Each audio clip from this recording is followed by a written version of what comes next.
লিল্লাহে তাকবীর, লিল্লাহে তাকবীর। আজারী সাহেবের আগমন, আজারী সাহেবের আগমন লালমনিরহাট জেলার পক্ষ থেকে, রংপুর বিভাগের পক্ষ থেকে, প্রশাসনের পক্ষ থেকে লিল্লাহে তাকবীর, লিল্লাহে তাকবীর, লিল্লাহে তাকবীর, লিল্লাহে তাকবীর। আজারী সাহেবের আগমন, আজারী সাহেবের আগমন। সকল প্রশংসার মালিককে, সকল ক্ষমতার উৎসকে। কেউ যেটা পারে না পারে কে, কেউ যেটা দেখে না দেখে কে, কেউ যেটা দেয় না দেয় কে? সে আল্লাহ রাব্বুল ইজ্জত ওয়াল জালালের দরবারে আমরা শুকর গুজার হচ্ছি। আমরা সবাই আওয়াজ করে পড়ে নিচ্ছি কালিমাতুশ শুকর, আলহামদুলিল্লাহ। গলা ছেড়ে দিয়ে আওয়াজ করে, প্রিয় লালমনিরহাটের ভাইয়ের আওয়াজ করে সবাই পড়ুন, রব্বানা লাকাল হামদ হামদান কাসীরান তাইয়্যিবান মুবারাকান ফীহি ইয়া রাব্বি লাকাল হামদু কামা ইয়ানবাগি লিজালালি ওয়াজহিকা ওয়া আযীমি সুলতানিকা লাকাল হামদু বিল ঈমান লাকাল হামদু বিল ইসলাম লাকাল হামদু বিল কুরআন। আমরা আল্লাহ রাব্বুল ইজ্জত ওয়াল জালালের দরবারে শুকরিয়া জ্ঞাপনের পাশাপাশি আজকের এই প্রোগ্রামের ইন্তেজামিয়া কমিটি, ইসলামিক সোসাইটি লালমনিরহাটকে অন্তরের অন্তঃস্থল থেকে ধন্যবাদ জানাতে চাই, শুভেচ্ছা জানাতে চাই। যারা দীর্ঘদিন টানা পরিশ্রম শেষে আজকে লালমনিরহাট জেলায়, যেটা আমার বেসিকলি রংপুর বিভাগের প্রোগ্রাম ছিল, এই ঐতিহাসিক প্রোগ্রামের আয়োজন তারা করেছে, আলহামদুলিল্লাহ। আজকের প্রোগ্রামে সম্মানিত সভাপতি, প্রধান অতিথি, বিশেষ অতিথি, মঞ্চে উপবিষ্ট আপনাদের অত্র এলাকার মা ও মাটির সন্তানেরা, নেতৃবৃন্দ, কমিউনিটি লিডার্স, লালমনিরহাট জেলার সম্মানিত ব্যবসায়ী ভাইয়েরা, চাকরিজীবী ভাইয়েরা, ছাত্র ভাইয়েরা, ভলান্টিয়ার্স ভাইয়েরা এবং লালমনিরহাট জেলা স্টেডিয়ামে অবস্থানরত আমার মা এবং বোনেরা, আমি আপনাদের সবাইকে অন্তরের অন্তঃস্থল থেকে শুভেচ্ছা জানাতে চাই, ধন্যবাদ জানাতে চাই যে আপনারা এত চমৎকার একটি প্রোগ্রামের আয়োজন করেছেন। প্রিয় ভাইয়েরা, আপনারা জানেন যে আমি প্রতি বিভাগে একবার করে সফর করছি। তো সেই সুবাদে রংপুর বিভাগের প্রোগ্রামটা আমি লালমনিরহাটে দিয়েছি এবং আমি আশ্বস্ত হয়েছিলাম যে লালমনিরহাটের প্রোগ্রাম খুবই গোছালো হবে, সুষ্ঠু হবে, শান্ত হবে। সেটার নমুনা আলামত আমি দেখতে পাচ্ছি, আলহামদুলিল্লাহ। সবাই খুবই সুশৃঙ্খল, লক্ষ লক্ষ তাওহীদি জনতা, পেছনে অনেকে জায়গা পায় নাই কিন্তু কোনো আওয়াজ নাই, সবাই দাঁড়িয়ে আছে। এলইডি স্ক্রিন আছে, আপনারা স্ক্রিনে দেখতে পাচ্ছেন, আলহামদুলিল্লাহ। আমি সবাইকে দেখতে পাচ্ছি, মাশাআল্লাহ মাশাআল্লাহ। শান্ত হয়ে আপনারা বসুন, অল্প কিছু সময় কথা বলার সুযোগ আমি পাবো। যেহেতু আমি হেলিকপ্টারে করে এসেছি, হেলিকপ্টারগুলোর আবার একটা পলিসি আছে, সানসেটের আগে, সূর্য ডোবার আগে তাদেরকে এয়ারপোর্টে আবার ল্যান্ড করতে হয়। এখানে 3:30টার মধ্যে আমাকে উঠে যেতে হবে। আমি যদি বারবার আপনাদেরকে থামাতে থাকি, শান্ত হতে বলি এবং এগুলোতেই যদি আমরা সময় নষ্ট করে ফেলি, তাহলে এই যে বিশাল মহাসমাবেশ, বিশাল আয়োজন, যেখানে 2-4টা আমি বার্তা দিতে চাই, এগুলো ব্যাহত হবে। লালমনিরহাটের ছেলেরা খুব ভদ্র, শান্তশিষ্ট। আসার পর থেকে আমাকে রিসিভ করা থেকে শুরু করে স্টেজে আনা থেকে শুরু করে, এবং আলহামদুলিল্লাহ তরুণ জেনজি শ্রোতাদেরকে আমি দেখতে পাচ্ছি, তারা খুবই কোঅপারেটিভ, সহযোগিতা করার, কোঅপারেট করার, অ্যাসিস্ট করার মানসিকতা আমার ভাইদের আছে, আলহামদুলিল্লাহ আলহামদুলিল্লাহ। আমি চাইবো আমরা একটু নীরব, নিস্তব্ধ পরিবেশ তৈরি করার একটু চেষ্টা করব। প্রচন্ড রোদ, আপনাদের যেমন কষ্ট হচ্ছে আমারও কষ্ট হচ্ছে।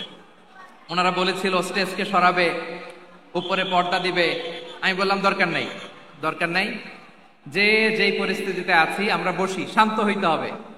এখানে আমি শান্ত হইতে বলবো, ভলান্টিয়ার্সরা মাইক নিয়ে শান্ত হইতে বলবে, আমাদের সম্মানিত উপস্থাপক উনি শান্ত হইতে বলবে।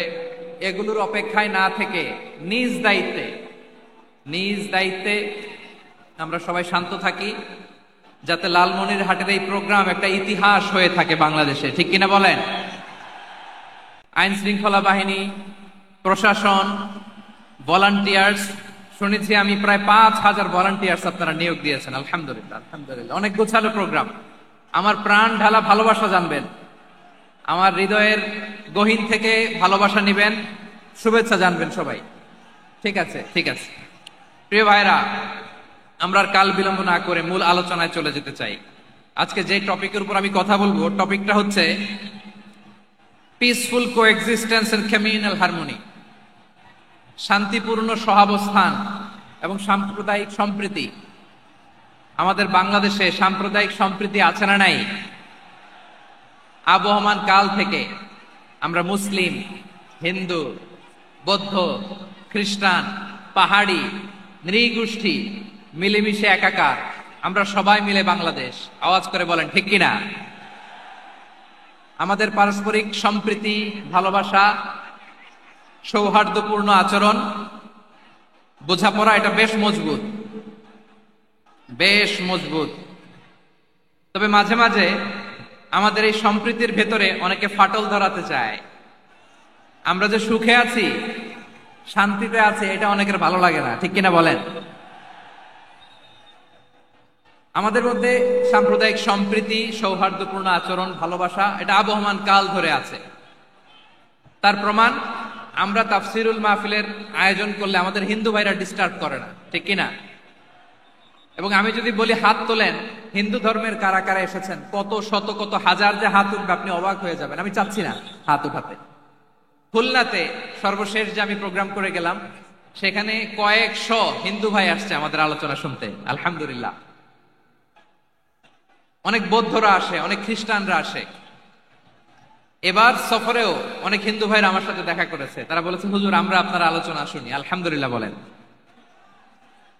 So it's our responsibility to present our religion to our non-Muslim brothers and sisters. আমাদের অমুসলিম ভাই বোনদের কাছে ইসলামের সৌন্দর্য তুলে ধরা, এটা আমাদের দায়িত্ব। We all are the ambassador of Islam. আমরা প্রত্যেকে দায়িত্বশীল, আমরা প্রত্যেকে এক একজন ইসলামের অ্যাম্বাসেডর। আলহামদুলিল্লাহ বলেন।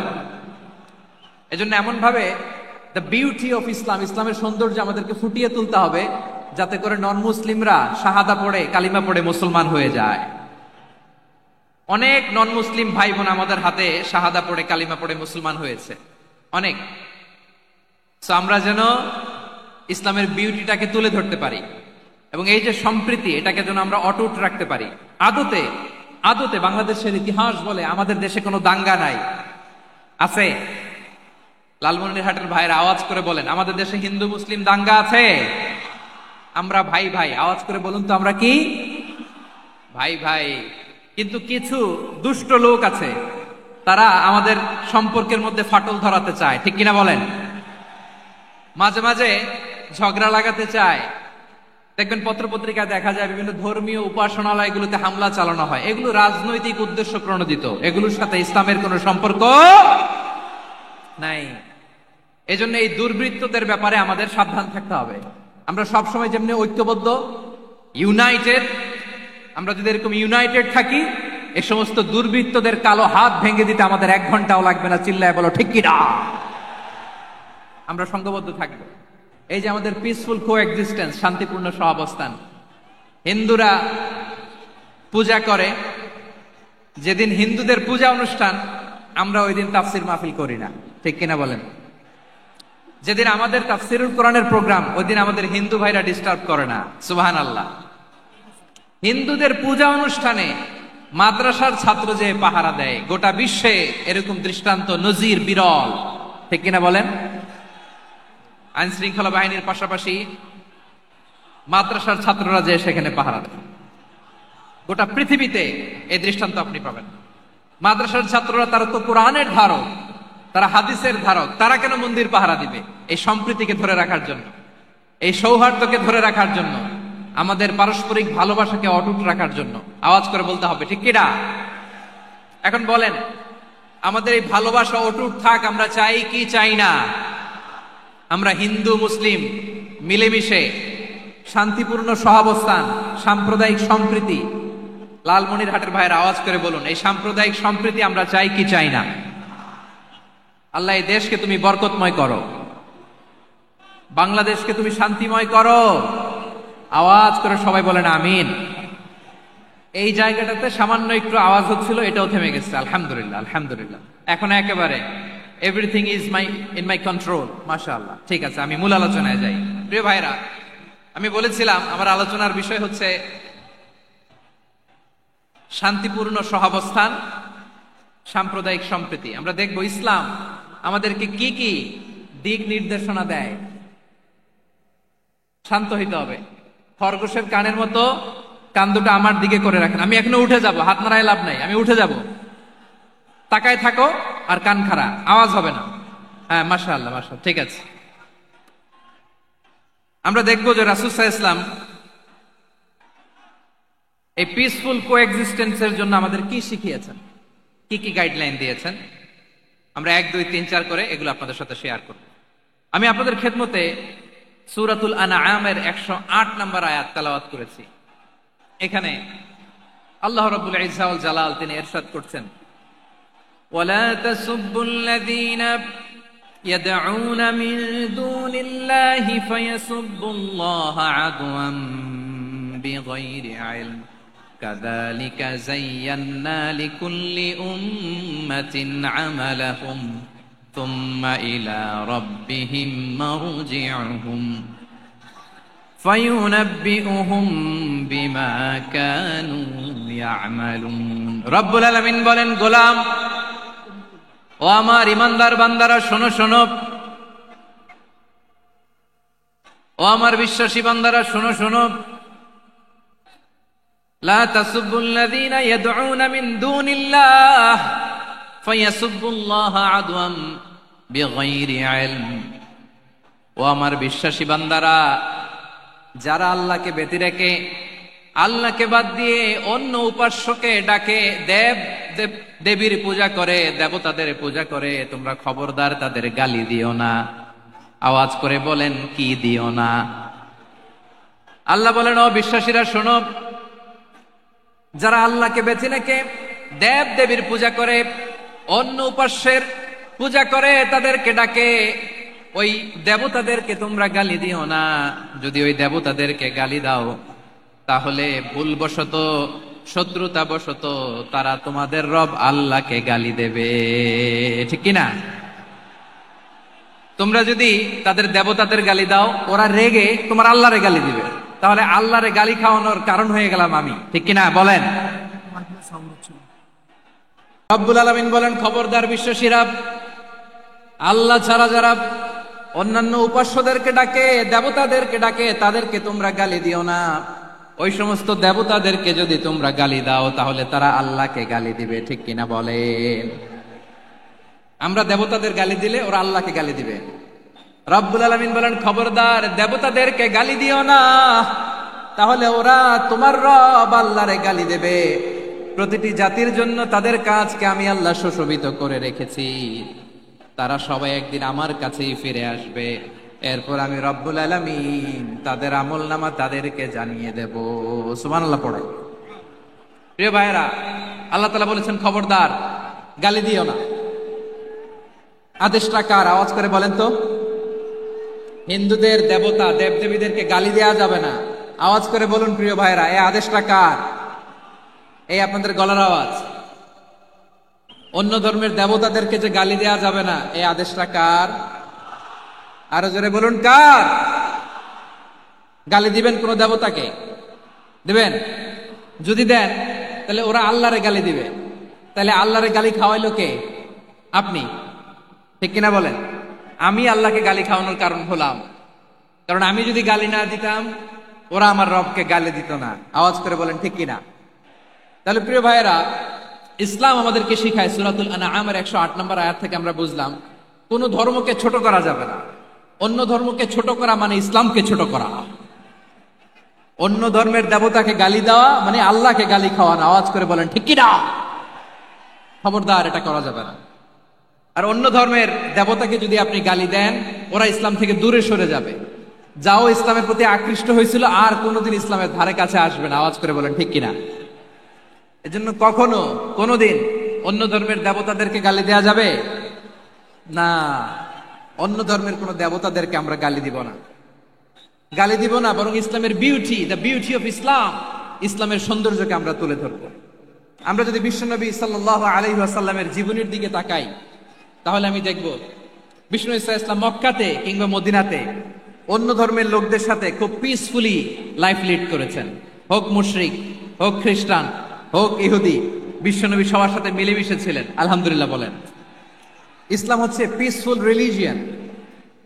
অন্য ধর্মের প্রতি সহনশীলতার সবক ইসলাম আমাদেরকে দেয়।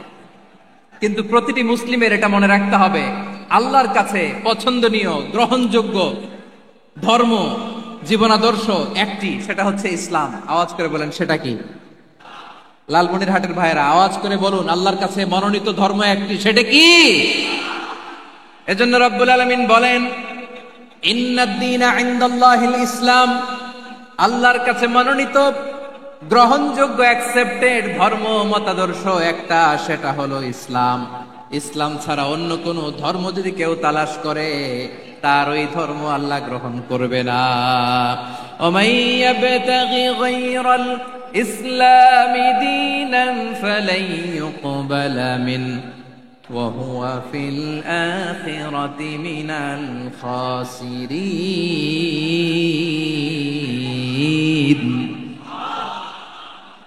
Whoever seek anything except Islam, that won't be accepted from him, and he will be loser in the day of judgment. কিয়ামতের দিন ইসলাম ছাড়া কেউ যদি অন্য কোনো ধর্ম তালাশ করেছে দুনিয়াতে, তার এই মতাদর্শ গ্রহণ করা হবে না, and he will be loser. সে হবে লুজার, ক্ষতিগ্রস্ত, হাই হাই কোম্পানির ম্যানেজার। ওর আমও শেষ, সালাও শেষ। আওয়াজ করে বলেন ঠিক কি না? এজন্য ইসলাম পেয়ে আমরা খুশি না বেজার? প্রত্যেক নামাজ শেষে আমরা আল্লাহরে বলি, আল্লাহ রাদিতু বিল্লাহি রাব্বা ওয়া বিল ইসলামি দীনা ওয়া বি মুহাম্মাদিন নাবিয়ান ওয়া রাসূলা। ও আল্লাহ, তোমারে রব হিসেবে পেয়ে আমরা খুশি। ও আল্লাহ, ইসলামকে ধর্ম হিসেবে পেয়ে আমরা খুশি। বিশ্বনবীকে আমাদের রাসূল পেয়ে আমরা খুশি। ঠিক কিনা বলেন? ইসলাম ছাড়া অন্য কোনো ধর্ম আমরা গ্রহণ করব না। ঠিক কিনা বলেন? আল্লাহর কাছে অ্যাকসেপ্টেড রিলিজিয়ান একটা, সেটা ইসলাম। তো বিশ্বনবী সাল্লাল্লাহু আলাইহি ওয়াসাল্লাম মক্কাতে কিংবা মদিনাতে খুব পিসফুলি এক্সিস্ট করেছেন, যে কোনো ধর্মের সাথে মিলেমিশে চলেছেন। তার প্রমাণ আমরা যদি রাসূল সাল্লাল্লাহু আলাইহি ওয়াসাল্লামের বায়োগ্রাফির দিকে তাকাই, তাহলে দেখব তিনি মুশরিকদের সাথে পিস ট্রিটি করেছেন, শান্তি চুক্তি, পিস ট্রিটি, পিস এগ্রিমেন্ট। আপনারা হুদাইবিয়ার সন্ধির নাম শুনেছেন? আমার লালমনিরহাটের কলিজার টুকরা ভাইয়েরা, হুদাইবিয়ার সন্ধির নাম আপনারা শোনেন নাই? 6ষ্ঠ হিজরিতে বিষ্ণু ইসলাম মুশরিকদের সাথে এই ট্রিটি করেছেন, চুক্তি। কাদের সাথে? মুশরিকদের সাথে। আমরা তো মুসলমান বসতে পারি না। আমরা দুই মুসলিম ভাই একসাথে বসে চা খেতে পারি না, গল্প করতে পারি না। বিষ্ণু ইসলাম মুশরিকদের সাথে ট্রিটি করেছেন, হুদাইবিয়ার সন্ধি। এই সন্ধির আগে মক্কা থেকে কেউ মদিনায় যেতে পারে না, মদিনা থেকে কেউ মক্কায় যেতে পারে না। কিন্তু এই সন্ধির পরে ট্রাফিক স্বাভাবিক হয়ে গেল। মক্কার লোকেরা মদিনায় আসতে পারে, মদিনার লোকেরা মক্কায় আসতে পারে। এটাকে বলে সুলহ হুদাইবিয়া, the peace agreement of Hudaybiyyah, শান্তি চুক্তি। আমরা পৃথিবীতে এখন অনেক শান্তি চুক্তির নাম শুনি, এগুলো সব the piece treaty of Hudaibiya থেকে কপি করা। আল্লাহু আকবার। তাহলে বিশ্বনবী সাল্লাল্লাহু আলাইহি সাল্লাম তিনি যে শান্তিপূর্ণ সহাবস্থানে বিশ্বাসী ছিলেন, মুসলমানেরা যে অন্য ধর্মের প্রতি সহনশীল, তার প্রমাণ হচ্ছে এই পিস ট্রিটি। শুধু তাই নয়, মাইকের সাউন্ডটা একটু বাড়ায় দিতে হবে, খুব দুর্বল, একটু মজবুত করতে হবে, আর একটু ক্লিন করতে হবে, আর সবগুলা জায়গায় সাউন্ড যাচ্ছে কিনা একটু ক্রস চেক করতে হবে। হ্যাঁ, পাবেন দিচ্ছে mic operator, he is trying his level best, দিচ্ছে। মাইক অপারেটর যিনি আছেন প্রতিটি জায়গায় প্রতিটি সাউন্ড বক্সে যেন আওয়াজ পাওয়া যায়, একটু ক্রস চেক করেন, সাউন্ডটাকে একটু স্ট্রং করে দেন। হ্যাঁ, ঠিক আছে, মাশাআল্লাহ। এদিকে তাকান, এদিকে। মক্কার পার্ট গেল, পিস এগ্রিমেন্ট করলেন, শান্তি চুক্তি। বিষ্ণু ইসলাম মদিনায় যে কি করলেন? মদিনায় যে বিষ্ণু ইসলাম মদিনা চার্টার করলেন, মদিনা সনদ, সাহিফাতুল মদিনা, এটার বলে মদিনা চার্টার। যে ওয়েস্টে, ইউরোপে, আমেরিকাতে তারা অনেক চার্টার করে, সব চার্টার মদিনা চার্টার থেকে কপি করা। আওয়াজ করে পড়েন সুবহানাল্লাহ। বিষ্ণু ইসলাম মদিনায় গেলেন, মদিনাতে মুসলিম, মুশরিক, ইহুদি, এই তিন ধর্মের লোক মিলে সব স্টেক হোল্ডার যারা আছে সবাইকে নিয়ে বিষ্ণু ইসলাম মদিনা চার্টার করলেন, মদিনা সনদ। পড়েন সুবহানাল্লাহ। শুধু তাই নয়, মক্কাতে বিশ্বনবী পিস এগ্রিমেন্ট করলেন, শান্তি চুক্তি মুশরিকদের সাথে। মদিনাতে যে বিশ্বনবী মদিনা চার্টার করলেন, মদিনা সনদ করলেন ইহুদিদের সাথে। আবার মদিনাতে বিশ্বনবী ইহুদিদের সাথে পিস ডায়ালগ করলেন, ইন্টারফেথ ডায়ালগ করলেন, আন্তধর্মীয় সংলাপ করলেন, যেই সংলাপের মূল ভিত্তি ছিল তাওহীদ। মূল ভিত্তি ছিল কি? তাওহীদ। বিশ্বনবী ইহুদিদেরকে ডাকলেন, আহ্বান করলেন, কুল ইয়া আহলাল কিতাবি তাআলাউ ইলা কালিমাতিন সাওয়াইন বাইনানা ওয়া বাইনাকুম আল্লা না'বুদা ইল্লাল্লাহ ওয়া লা নুশরিকা বিহি শাইআন ওয়া লা ইয়াত্তাখিযা বা'দুনা বা'দান আরবাবাম মিন দুনিল্লাহ فإن تولوا فقولوا اشهدوا بأننا مسلمون। সুবহানাল্লাহ পড়েন। বিশ্বনবী মদিনার ইহুদিদের ডেকে বললেন, ও ইহুদিরা, শোনো শোনো, আসো এমন একটা আদর্শের প্রশ্নে আমরা একত্রিত হই, যে আদর্শের প্রচার তোমাদের নবীরাও করেছে, আমিও করি, যে আদর্শের কথা তোমাদের পবিত্র ধর্মগ্রন্থগুলোতে আছে, আমার কোরআনেও আছে। সেটা হলো তাওহীদ। আমরা এক আল্লাহ ছাড়া কারো ইবাদত করব না, আল্লাহর সাথে কাউরে শরীক করব না, আল্লাহ ছাড়া কাউরে রব মানব না। পড়েন সুবহানাল্লাহ। তাহলে আমার প্রিয় লালমনিরহাটের ভাইরা, মদিনাতে যে তিনি মদিনা চার্টার করলেন, মদিনা সনদ, পিস ডায়ালগ করলেন, শান্তির সংলাপ, ইন্টারফেথ ডায়ালগ করলেন, আন্তধর্মীয় সংলাপ, যার ভিত্তি ছিল তাওহীদ। সুবহানাল্লাহ পড়েন। তাহলে অন্য ধর্মের প্রতি সব সময় ইসলাম সহনশীল, টলারেন্স। যদি আপনি দেখতে চান ইসলামের নবী বিশ্ব নবীর দিকে তাকান, ঠিক কিনা বলেন? আমরা তো সংখ্যালঘুদের রাইটস প্রোটেক্ট করার জন্য কত আইন বানাই, কত বৈঠক করি, কত সংবাদ সম্মেলন করি। বিষ্ণু সাল্লাল্লাহু আলাইহি ওয়াসাল্লাম সংখ্যালঘুদের রাইটস এর ব্যাপারে, অধিকারের ব্যাপারে যে কথা বলেছেন, শুনলে আপনি অবাক হয়ে যাবেন।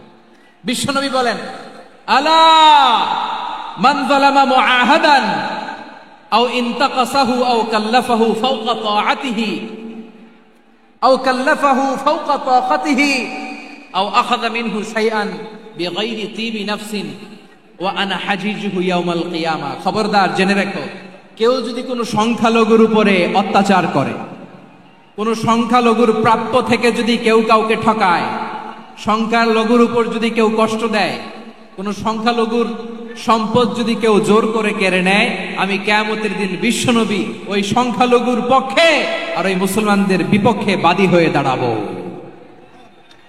সুবহানাল্লাহ বলতে পারলেন না? আল্লাহু আকবার। আপনি নামাজি, আপনি মুসল্লি, আপনি হাজী সাহেব, তাহাজ্জুদ পড়তে পড়তে কপালে দাগ ফেলে দিছেন, আপনার প্রতিবেশী হিন্দু, ভাবছেন আমার তো পাওয়ার আছে, ওর জমিটা দখল করি। বিশ্বনবী বলেন, কিয়ামতের দিন ওই হিন্দুর পক্ষে তোর বিরুদ্ধে আমি বাদী হয়ে দাঁড়াবো। পৃথিবীর কোন ধর্মে এরকম স্টেটমেন্ট পাবেন? পাবেন? আপনি ভাবছেন আপনি নামাজ পড়লে হাজী সাহেব কপালে দাগ ফেলায় দিলে আপনি সালসালায় জান্নাতে চলে যাবেন না? খবরদার। বিশ্বনবী বলেন, কোন সংখ্যালঘুর উপর যদি কেউ আক্রমণ করে, তার প্রাপ্য তাকে না দিয়ে যদি তাকে ঠকায়, তার উপর জুলুম করে, তার সম্পদ যদি কেড়ে নেয়, আমি নবী, তুমি মুসলিম হইতে পারো, মুসল্লি হইতে পারো, তার পক্ষে, তোমার বিপক্ষে আল্লাহর দরবারে বাদী হয়ে দাঁড়াবো। আচ্ছা লালমনিরহাটের ভাইরা, কথা বুঝতে পারলে আওয়াজ করে উত্তর দেন। বিশ্বনবী যদি কারো বিপক্ষে দাঁড়ায়, কিয়ামতের দিন, আই রিপিট, আমি আবারও বলছি, বিশ্বনবী যদি কিয়ামতের দিন কারো বিপক্ষে দাঁড়ায়, ও তো সেলসেলায়া জান্নাতি, তাই না? জান্নাতি না? যে নবীর সুপারিশ ছাড়া জান্নাতের গেটও দেখা যাবে না, ওই নবী যদি বলে তোর বিপক্ষে আমি বাদী হয়ে দাঁড়াবো, ওই জান্নাতে আর ঢোকার কোনো সুযোগ আমাদের থাকবে? এখানেই শেষ না আমার প্রিয় লালমনিরহাটের ভাইয়েরা, এখানেই শেষ নয়। বিশ্বনবী বলেন মান কাতালা মুআহাদান, বুখারীর বর্ণনা, মান কাতালা মুআহাদান লাম ইয়ারাহ রাইহাতাল জান্নাহ।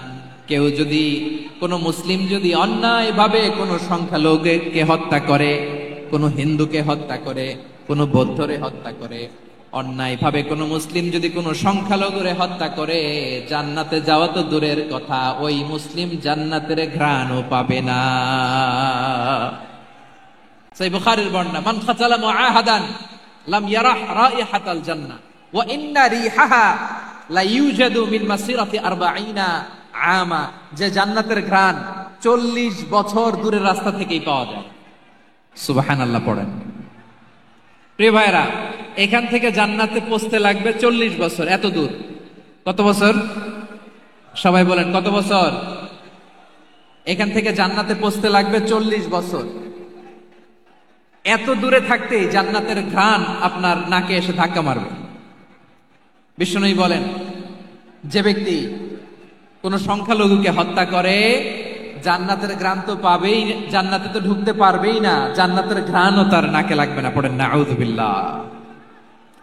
তাহলে সংখ্যালঘুদের ব্যাপারে ইসলামে অধিকার দেয়া আছে না নাই? লালমনিরহাটের ভাইয়ের আওয়াজ করে বলেন, আমার সংখ্যালঘু হিন্দু ভাইদের রাইটস, অধিকার আমাদের ইসলামে প্রোটেক্টেড আছে না নাই? এখানেই শেষ না। বিষ্ণু ইসলাম আপনার অমুসলিম প্রতিবেশীর সাথে ভালো আচরণ করতে বলেছে। আমাদের হয় না এটা মুসলিম পাড়া, ওটা বৌদ্ধ পাড়া, হয় না? অনেক সময় হয় না এটা আমাদের মুসলিম পাড়া, ওইটা হিন্দু পাড়া, এরকম আছে না নাই? লালমনিরহাটে নাই না? আছে? হিন্দু যদি আপনার প্রতিবেশী হয় কি করবেন? ওরে কষ্ট দিবেন নাকি? কেন? ও তো হিন্দু, ও তো আমার আল্লাহরে ডাকে না, ওরে কষ্ট দিলে জায়েজ হবে না? খবরদার। বিষ্ণু ইসলাম বলেন, মান কানা ইউমিনু বিল্লাহ ওয়াল ইয়াউমিল আখির ফালিউকরিম জারাহ। যে আল্লাহ বিশ্বাস করে আর আখিরাতে বিশ্বাস করে, সেজন্য প্রতিবেশীর সাথে ভালো আচরণ করে। সুবহানাল্লাহ। কলিজা জুড়ায় যায় না আমার নবীর কথাগুলো শুনলে? যে আল্লাহ বিশ্বাস করে, যে আখিরাতে বিশ্বাস করে, সেজন্য প্রতিবেশীর সাথে ভালো আচরণ করে। এখানে বলছে মুসলিম প্রতিবেশী, বলছে নামাজি প্রতিবেশী, বলছে আল্লাহওয়ালা প্রতিবেশী, বলছে না। প্রতিবেশী আস্তিক হোক নাস্তিক হোক, প্রতিবেশী মুমিন হোক মুশরিক হোক, প্রতিবেশী হইলেই তার সাথে ভালো আচরণের দরকার আছে না নাই? আমার প্রিয় লালমনিরহাটের ভাইয়েরা, বিষ্ণু ইসলাম ওনার ইহুদি প্রতিবেশীদের দেখাশোনা করতেন। আওয়াজ না শোনা যাক, আমারও তো দেখা যায়, আমারও তো দেখা যায়। তাকায় থাকেন, তাকায় থাকলে সওয়াব হবে। কোরআনের কথা যেখান থেকে হয় এদিকে তাকায় থাকলেই বরকত। তাকায় থাকেন। জি জি, মাইক, আমি তার মাইক ঠিক করতে আসি না এদিকে, এই মাইক ঠিক করব, ওই মাইক ঠিক করব, ওদিকে পাইলট বলবে হুজুর চলে আসেন। জি বসুন, বসুন, মাশাআল্লাহ। হ্যাঁ, খুব শান্ত, ঠিক আছে। পুলিশ ভাইরা না খেয়ে দিনরাত আপনারা যাতে সুশৃঙ্খল একটা প্রোগ্রাম উপহার পান, এটাই চেষ্টা করতেছে। আপনাদেরকে কষ্ট দিতে আসে নাই, একটু একটু সহযোগিতা করেন। জি মাশাআল্লাহ। হ্যাঁ, ঠিক আছে।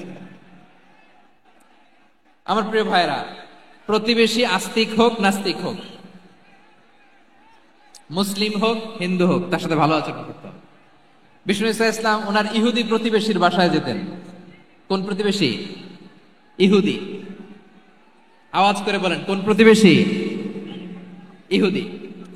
এক ইহুদি কিশোর বিষ্ণু ইসলামের খেদমত করতে, ইহুদি ছেলে আমার নবীর খেদমত করতো। তারা ছিল নবীর প্রতিবেশী।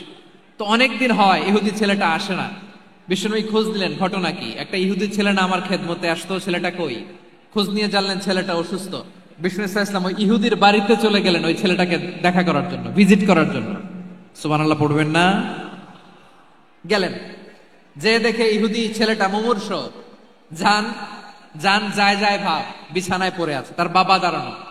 বিশ্বনবী তার মাথার পাশে বসলেন, মাথায় হাত বুলিয়ে দিলেন, আর ছেলেটাকে বললেন আসলিম, হে ইহুদি ছেলে, আসলিম, ইসলাম ধর্ম গ্রহণ করো।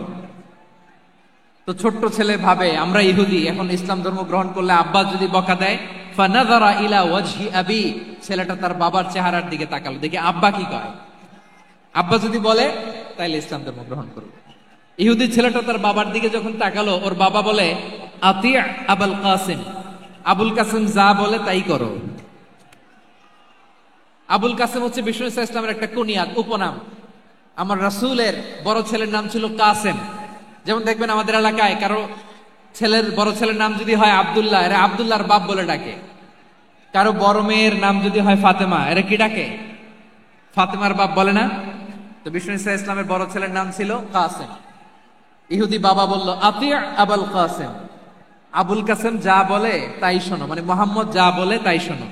এই কথা শুনে ছেলে সাহস পাইছে, ছেলে আবার পড়তে আরম্ভ করলো আশহাদু আল্লাহ ইলাহা ইল্লাল্লাহ ওয়া আশহাদু আন্না মুহাম্মাদার রাসূলুল্লাহ, পড়েন আল্লাহু আকবার। বিশ্বনবীর আহ্বান শুনে, ওই আহ্বানে সাড়া দিয়ে ইহুদি ছেলে শাহাদা পড়ে মুসলমান হয়ে গেল। তার হৃদয়টারে ঈমানের নূর দিয়ে আলোকিত করে দিল কে? প্রিয় ভাইরা, এবার রাসূল সাল্লাল্লাহু আলাইহি ওয়াসাল্লাম বের হয়ে আসলেন ঘর থেকে, আর বললেন আলহামদুলিল্লাহিল্লাযী আনকাযাহু মিনান নার, প্রশংসা সে আল্লাহর যে আল্লাহ জাহান্নামে চলে যাচ্ছিল প্রায় এমন একটা লোককে মুহূর্তের মধ্যে কালেমায়ে শাহাদাতের বদৌলতে জান্নাতি বানায় দিলেন। আওয়াজ করে পড়েন সুবহানাল্লাহ। এই হাদিস থেকে আমরা কি শিখলাম? What is the moral of the story? এক নাম্বার স্টোরি হলো, প্রতিবেশী ইহুদি হোক হিন্দু হোক, যাবেন, সুসম্পর্ক রাখবেন, উপহার দিবেন, বিপদে পাশে দাঁড়াবেন, তাইলেই তো আপনাদের প্রতি, মুসলমানদের প্রতি তারা আকৃষ্ট হবে, ঠিক কিনা বলেন? আপনি যদি হিন্দুদের সাথে বৌদ্ধদের সাথে নাই মিশেন, নাস্তিকের কাছে নাই যান, তো ইসলামের সৌন্দর্যটা ওরা বুঝবে কেমনে? আমার অনেক হিন্দু পরিচিত ভাই আছে, ওরা আমাদের ইফতারির প্রোগ্রামে এসে একসাথে ইফতারি করে। অনেক মদখোর আমার সাথে বসে একসাথে ডিনার করে, হাফ প্যান্ট পরা, গলায় স্বর্ণের চেইন, হাতে স্বর্ণের ব্রেসলেট, আইসা আমার সাথে ডিনার করছে, আছে এরকম। গাঁজাখোর, আমি বলে আসো, welcome welcome to my dinner, আসো বসো, বসলেই তো আমি ওর ডিএনএ, চিন্তার ডিএনএ চেঞ্জ করে দেওয়ার সুযোগ পাবো। চিল্লায় বলো ঠিক কি না? আসতে হবে আমার কাছে। Our door is open, the door of Islam is open 24/7। সব সময় আমাদের ইসলামের দরজা আমার অমুসলিম ভাইদের জন্য খোলা আছে না নাই? এই হাদিস থেকে দুইটা শিক্ষা। এক নম্বর শিক্ষা, প্রতিবেশী মুসলিম হোক অমুসলিম হোক, যান, অসুস্থ হইলে একটু আপেল নিয়ে যান, আঙ্গুর নিয়ে যান, কমলা নিয়ে যান, তাদের সাথে ভালো আচরণ করেন। ইসলামের বিউটি দেখে, সৌন্দর্য দেখে অবাক হবে, নসিব ভালো হলে কোনোদিন কালিমা পড়ে মুসলমান হয়ে যাবে, ঠিক কিনা বলেন? তাহলে অমুসলিমের সাথে ভালো সম্পর্ক। বিশ্বনবী ইহুদির বাড়িতে গেলেন, ইহুদির বাড়ি, আর আমার মুসলমান ভাই আমার কাফের বলে, এরকম আছে না নাই? মুসলিম মুসলিমরা দেখতে পারে না, সহ্য করতে পারে। বিশ্বনবী সাল্লাল্লাহু আলাইহি ওয়াসাল্লাম ইহুদির বাড়িতে গেলেন, এটা একটা শিক্ষা। আরেকটা শিক্ষা হলো, ভাইরা ধাক্কা মারে এসে সামনে এসে কি লাভ? প্রোগ্রাম তো শেষ হচ্ছে, এখনই শেষ হচ্ছে। তো এই যে আমাদের বকশি ভাই ওয়াদা নিল, হাত তোলালো, মিম বলে এত কথা বলল, তো আমি জেলায় জেলায় যে খালি হাত নাড়াই তোমাদের জন্য নাকি? হ্যাঁ, হাত নাড়াই শুধু। এই ধাক্কাইতে ধাক্কাইতে এদিকে এসে হাত নাড়াইতেছে, হয়েছে তো, দেখলাম তো, ঠিক আছে, মাশাআল্লাহ, অনেক সুশৃঙ্খল, অন্যান্য যে কোনো জেলার জন্য সুশৃঙ্খল। আমার দিকে তাকাও, আমার দিকে তাকাও, ঠিক আছে। এই যে দাঁড়িয়ে আছে, একটা ছেলে নড়ে না, দেখছেন? মাশাআল্লাহ মাশাআল্লাহ মাশাআল্লাহ। হ্যাঁ, এইভাবেই। আর কয়েকটা মজাদার কথা আছে, শোনো। এই হাদিস থেকে আমাদের শিক্ষা হলো, আমার প্রতিবেশী যেই ধর্মের হোক আমি সম্পর্ক রাখবো।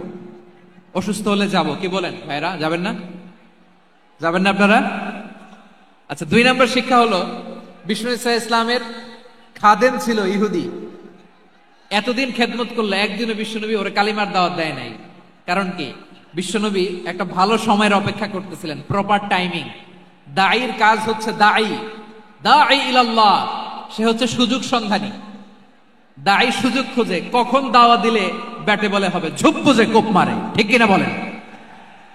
বিষ্ণু ইসলাম ভালো সময়ের অপেক্ষা করতেছিলেন, দেখি ভালো সময় আসুক আসুক আসুক আসুক। আস্তে আস্তে এমন সময় আসছে, ছেলে এবার মুমূর্ষ, অসুস্থ ব্যক্তির হৃদয় অত্যন্ত নরম থাকে। হসপিটালে যখন কেউ যায় তার হৃদয়টা বড্ড নরম থাকে, মৃত্যুর ভয়ে তার অন্তরটা নরম থাকে, ঠিক কিনা বলেন? এই প্রপার টাইমিং এর অপেক্ষা করতেছিলেন, যখনই টাইমিং পেয়েছেন দাওয়াত দিলেন, পড়ো লা ইলাহা ইল্লাল্লাহ, সুবহানাল্লাহ পড়েন সবাই। তাহলে ইসলাম অমুসলিম প্রতিবেশীর সাথে ভালো আচরণ করতে বলে। ইসলাম অমুসলিম মাতা পিতার সাথেও ভালো আচরণ করতে বলে। মাতা পিতা যদি অমুসলিম হয় তারা ফেলে দিতে পারবেন? পারবেন? আমার লালমনিরহাটের ভাইয়েরা, অনেক হিন্দু ছেলে আমাদের হাতে শাহাদা পড়ে মুসলিম হয়, কিন্তু ওর মা মুসলমান হয় নাই, বাবাও হয় নাই, এরকম আছে না নাই? তো ও হয়েছে মুসলিম, মা বাপ হিন্দু, এখন মা বাপ কি বাদ? হ্যাঁ, মা বাপ বাদ দেয়া যাবে? যেই মা আপনারে 9 মাস 8 মাস পেটে ধারণ করলো, আপনার মায়ের নার ছেঁড়া ধন, আপনি ওই মারে বাদ দিতে পারবেন? যে মায়ের বুকের তাজা দুধ খেয়ে আপনি আজকে বাড়ন্ত তাজা তরতাজা, ওই মারে বাদ দেয়া যাবে? মায়ের এক ধারে দুধের দাম, কাটিয়া গায়ের চাম, পাপুষ বানাইলেও ঋণের শোধ হবে না, এমন দরদি ভাবে কেউ হবে না আমার মাহা গো। মায়ের এক ধারে দুধের দাম, কাটিয়া গায়ের চাম, পাপুষ বানাইলেও ঋণের শোধ হবে না, এমন দরদি ভাবে কেউ হবে না আমার মাহা গো। ঠিক কিনা? মাকে তো বাদ দেয়া যায় না। وَقَضَى رَبُّكَ أَلَّا تَعْبُدُوا إِلَّا إِيَّاهُ وَبِالْوَالِدَيْنِ إِحْسَانًا।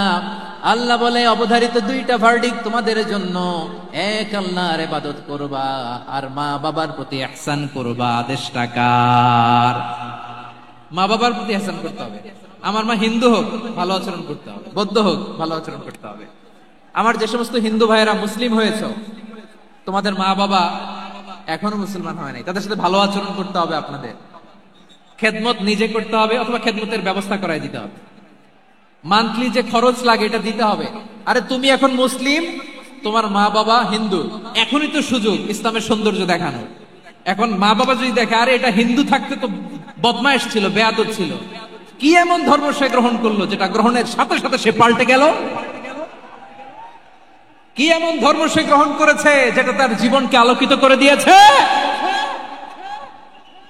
নসিব ভালো হইলে তারাও কালিমা পড়ে মুসলমান হয়ে যাবে। বিষ্ণু ইসলামের স্ত্রীর নাম ছিল আয়েশা রাদিয়াল্লাহু তাআলা আনহা, আবু বকর রাদিয়াল্লাহু তাআলা আনহুর মেয়ে। আবু বকর রাদিয়াল্লাহু তাআলা আনহুর আরেক মেয়ের নাম হচ্ছে আসমা। কি নাম? দুজনই আবু বকর রাদিয়াল্লাহু তাআলা আনহুর মেয়ে, আসমা আর আয়েশা। নাম দুটো কেমন লাগে? আসমা নামটা কেমন লাগে? আয়েশা নামটা কেমন লাগে? সবার ভালো লাগে নাই? নাম দুটো আপনাদের ভালো লাগে? লালমনিরহাটে অনাগত যদি কন্যা সন্তান হয়, যদি মনে চায় আসমা রেখে দিতে পারবে, যদি মনে চায় আয়েশা রেখে দিয়েন। দেশে বিদেশে এয়ারপোর্টে রাস্তা ঘাটে শুধু বলে হুজুর একটা নাম দেন, আমার ছেলের একটা নাম দেন, মেয়ের একটা নাম দেন। তো আমার মনে আছে যশোরের আদ্দিনের মাহফিলে আমি একটা দুইটা নাম দিয়েছিলাম। আজকে লালমনিরহাটের এই প্রোগ্রামে কন্যা সন্তান যদি হয় দুটা নাম দিলাম, আসমা কিংবা আয়েশা। ইনশাআল্লাহ পড়েন। দুজন বোন, এক মায়ের না, বাবা এক মা দুইজন। আয়েশা রাদিয়াল্লাহু তাআলা আনহার মায়ের নাম উম্মে রুমান, আর আসমা রাদিয়াল্লাহু তাআলা আনহার মায়ের নাম কুতাইলা বিনতে আব্দুল উজ্জা। আবু বকর রাদিয়াল্লাহু তাআলা আনহু 4টা বিয়ে করেছিলেন। তো একই ঘটনা ঘটেছে এই ফ্যামিলিতে। আসমা ইসলাম ধর্ম গ্রহণ করে মুসলিমা, কিন্তু তার মা কুতাইলা মুশরিকা।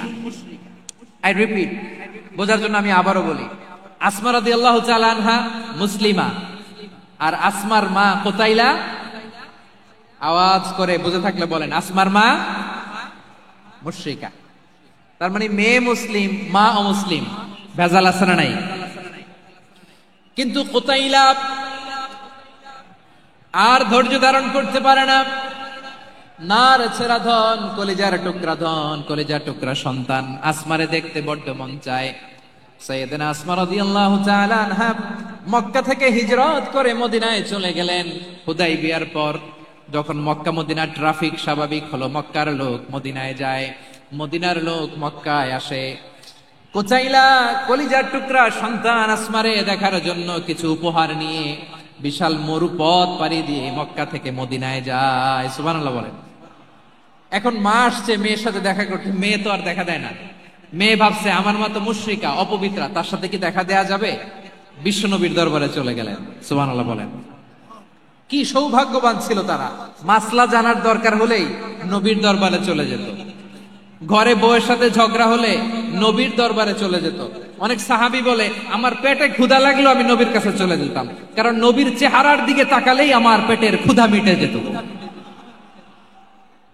সাইয়েদনা আসমা রাদিয়াল্লাহু তাআলা আনহা বিশ্বনবীর কাছে চলে গেলেন, যে বললেন ইয়া রাসূলুল্লাহ ইয়া হাবিবাল্লাহ ইন্না উম্মি কাদিমাতুন ইলাইয়া ওয়া হিয়া রাগিবা। আমার মা মক্কা থেকে অনেক দূর মরুর পথ পাড়ি দিয়ে উপহার সামগ্রী নিয়ে মদিনায় আমার সাথে দেখা করতে এসেছে গো নবী। আমার জানতে বড্ড ইচ্ছে হয় আমি আমার মুশরিকা মায়ের সাথে একটু দেখা করতে পারবো কিনা। আফা আসিলুহা, আগে যেমনি আমি আমার মায়ের সাথে ভালো আচরণ করতাম, যেমনি আমি আমার মায়ের সাথে সদাচরণ করতাম গো নবী, এখন আমি মুসলিমা মা মুশরিকা, এখনো কি আগের মতো সদাচরণ করতে পারবো নাকি? বিশ্বনবী বললেন নাম সিদিহা, হ্যাঁ রে আসমা, অবশ্যই অবশ্যই, আগে ঠিক যেমন তুমি তোমার মায়ের সাথে ভালো আচরণ করতে এখনো তেমনি আগের মতো ভালো আচরণ করবা। আওয়াজ করে পড়েন সুবহানাল্লাহ। কি ইসলাম আমরা পেয়েছি, কত ব্রড মাইন্ডেড আমাদের ইসলাম, কত ওপেন মাইন্ডেড ইসলাম, কত ওপেন আপ করতে পারে, চিন্তা করতে পারেন। বিষ্ণু বললেন হ্যাঁ অবশ্যই, নাম সুলিহা, আগে যেমনি ভালো আচরণ করছো আসমা এখন ওইরকমই করো, পারলে আরো বাড়ায় করো। সুবহানাল্লাহ বলেন। তাহলে আমার যে হিন্দু ভাইরা হিন্দু বোনেরা ইমানের বদৌলতে দৌলতে আপনি ধন্য হয়েছেন, আপনার আম্মা আব্বা এখনো মুসলমান হয় নাই, তাদের জন্য দোয়া করেন, তাদের জন্য দোয়া করেন, আল্লাহ যেন তাদেরকেও ইমানের দৌলত দান করে।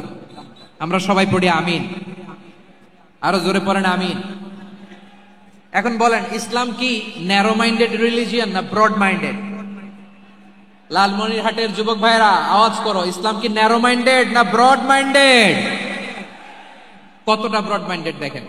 বিশ্বনবী সাল্লাল্লাহু আলাইহি সাল্লাম অমুসলিমরা যদি নবীকে উপহার দিত ওই উপহারও বিশ্বনবী গ্রহণ করতেন। সুবহানাল্লাহ পড়েন। আপনার অমুসলিম বন্ধু যদি উপহার দেয় সেটাও আপনি নিতে পারবেন, যেটা নেওয়া যায়। কিন্তু আপনার বন্ধু যদি আপনার মদের বোতল দেয় নিতে পারবেন? হ্যাঁ, মদের বোতল দিলে পারবেন। আপনার বন্ধু যদি আপনার পর্ক দেয়, পর্ক শুকরের গোশত মিশ্রিত কোনো খাবার, ওটা নিতে পারবেন না। হালাল যে কোনো জিনিস নিতে পারবেন। বিশ্বনবী সাল্লাল্লাহু আলাইহি ওয়াসাল্লাম অমুসলিমদের দেয়া হাদিয়া গ্রহণ করতেন। কেমন নবী ছিলেন, আমার নবীরে চিনে নেন, আমার নবীর অ্যাটিটিউড জেনে নেন। বিশ্বনবী সাল্লাল্লাহু আলাইহি ওয়াসাল্লাম যখন কোন জনপদে যেতেন তিনটা অপশন নিয়ে যেতেন। প্রিয় ভাইয়ের আওয়াজ করে বলতে হবে, কোন জনপদে গেলে আমার নবীর অপশন থাকতো কয়টা? আমার মতো 3 আঙ্গুল উঁচু করে দেখান আর বলুন আমার নবী কোন জনপদে গেলে কয়টা অপশন নিয়ে যেতেন? 1 নাম্বার অপশন আসলিম তাসলাম। নতুন এলাকায় গেলে বলতেন আসলিম তাসলাম, ইসলাম ধর্ম গ্রহণ করো, শান্তিতে থাকবা, আমার ভাই হয়ে যাবে, আমরা ভাই ভাই। ইসলাম মানো, আমরা ভাই ভাই। অপশন নাম্বার কত? 1। যদি বলে না ইসলাম মানবো না, ওকে, অপশন নাম্বার 2, মুসলিম হওয়ার দরকার নাই, লা ইকরাহা ফিদ্দিন, ইসলামে কোনো বাড়াবাড়ি নাই। খ্রিস্টান আছো থাকো, বৌদ্ধ আছো থাকো, ইহুদি থাকতে চাও থাকো, কিন্তু আমরা যেহেতু রিজিওনাল সুপার পাওয়ার, আমাদের আন্ডারে থাকো, ট্যাক্স দিয়া থাকো, এটার বলে জিজিয়া। আলেম যারা আছেন বুঝবেন এটার আরবিতে কি বলে, জিজিয়া। You pay us the tax, we will give you the security. তোমরা ট্যাক্স দিবা, আমরা সিকিউরিটি দিব, আমাদের আওতায় থাকবা, কেউ তোমাদেরকে আক্রমণ করতে পারবে না, আমরা নিরাপত্তা দিব। সুবহানাল্লাহ বলেন। এটা অপশন নাম্বার কত? আচ্ছা বুঝে থাকলে বলেন 1 নাম্বার অপশন কি ছিল? ইসলাম। ইসলাম মানো শান্তিতে থাকবা, ভাই ভাই, আমরা ভাই ভাই। অপশন নাম্বার 2, ট্যাক্স দাও, আমরা নিরাপত্তা দিব, মুসলিম হওয়া লাগবে না। এখন 1 নাম্বারও মানে না, 2 নাম্বারও মানে না, মুসলিম হবো না, ভালো খ্রিস্টান থাকো, ট্যাক্স দাও, আমরা সিকিউরিটি দিব না, এটাও মানি না। বিষ্ণু বলেন তাহলে তলোয়ার আমাদের আর তোমাদের মাঝে ফয়সালা করবে, মুসলিমও হবো না, ট্যাক্স দিবা, নিরাপত্তা দিব, আমরা সুপার পাওয়ার, আমাদের আন্ডারে থাকবে, এইটাও না। তাহলে তোমাদেরকে তো আমরা বিশ্বাস করতে পারি না, কখন না কখন বিশ্বাসঘাতকতা করো, কার সাথে মিলে হাত মিলাও, তলোয়ার আমাদের মাঝে ফয়সালা করবে। তখন তিনি জেহাদের সশস্ত্র সংগ্রামের ঘোষণা দিতেন। সুবহানাল্লাহ পড়েন। দেখেন পশ্চিমারা জেহাদকে এইভাবে চিত্রায়িত করে না, ওরা জেহাদ বলতে বুঝায় তলোয়ার, হাত কাটো, গলা কাটো, না, জেহাদ সশস্ত্র সংগ্রাম 3 নম্বরে। অধিকাংশ ক্ষেত্রেই বিশ্বনবীর সুন্দর আচরণ দেখে, আরে আমার নবীর যে নুরানি চেহারা, অনেকে তো কেবল সিরেফ চেহারাটা দেখেই কালিমা পড়ে মুসলমান হয়ে গিয়েছে। যারা মুসলিম হয় নাই তারা তাদের ইসলামেই বলবৎ ছিল, ট্যাক্স দিয়ে ইসলামের আন্ডারে ছিল। যারা এটাও মানে নাই ওইটাও মানে নাই, তাদের বিরুদ্ধে জেহাদ।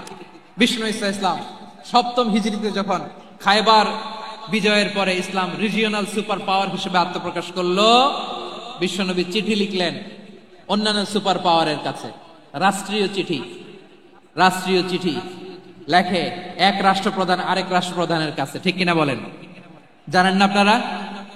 এই যে 24-এর ছাত্র নাগরিক অভ্যুত্থানে, এই অভ্যুত্থান যখন শুরু হয়, আমি তখন সাউথ আফ্রিকাতে, একটা স্ট্যাটাস দিয়েছিলাম, কোটা নয় গোটা দেশ সংস্কার করা লাগবে। শুধু বাংলাদেশ নয়, সারা বিশ্বের বাংলা ভাষাভাষী লোকেরা এই আন্দোলনের সাথে সমর্থন তারা করেছে, এটাকে সাপোর্ট করেছে, তারা সমর্থন দিয়েছে। আমাদের ইউনাইটেড আরব আমিরাতের বাংলাদেশি ভাইয়েরা তারা সেখানে রাস্তায় নেমে এসেছিল, জানেন? ওইখানে ডেমনস্ট্রেশন করা যায় না, সেখানকার সরকার তাদেরকে যাবজ্জীবন দিয়েছিল। তখন আমাদের এই যে প্রধান উপদেষ্টা ডক্টর মোহাম্মদ ইউনূস সরাসরি G2G বলে, এটারে G2G, government to government, G2G, উনি চিঠি লিখলেন যে তাদেরকে, ইউর হাইনেস, হে সম্মানিত আমির, আপনি আমার এই চিঠির কারণে আমার সম্মানে এই 53 জন বাংলাদেশিকে মাফ করে দেন। এই চিঠির বদৌলতে বেকসুর খালাস পেয়ে গিয়েছিল আমাদের ভাইরা। জানেন না এই ঘটনা আপনারা? তাহলে গভর্নমেন্ট টু গভর্নমেন্ট চিঠি দেওয়া হয়।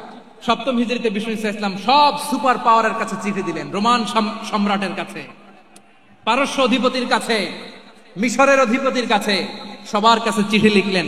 চিঠির ভাষা ছিল এরকম, মিন মুহাম্মাদিন রাসূলিল্লাহ ইলা মুকাওকিস আযীমিল কিবত, মুহাম্মদ রাসূলুল্লাহর পক্ষ থেকে মিশরের বাদশার কাছে, আসলিম তাসলাম, ইসলাম মানো শান্তিতে থাকবা, সালামুন আলা মান ইত্তাবাআল হুদা, শান্তি তার জন্য যে হেদায়েতের অনুসরণ করে। সুবহানাল্লাহ পড়েন।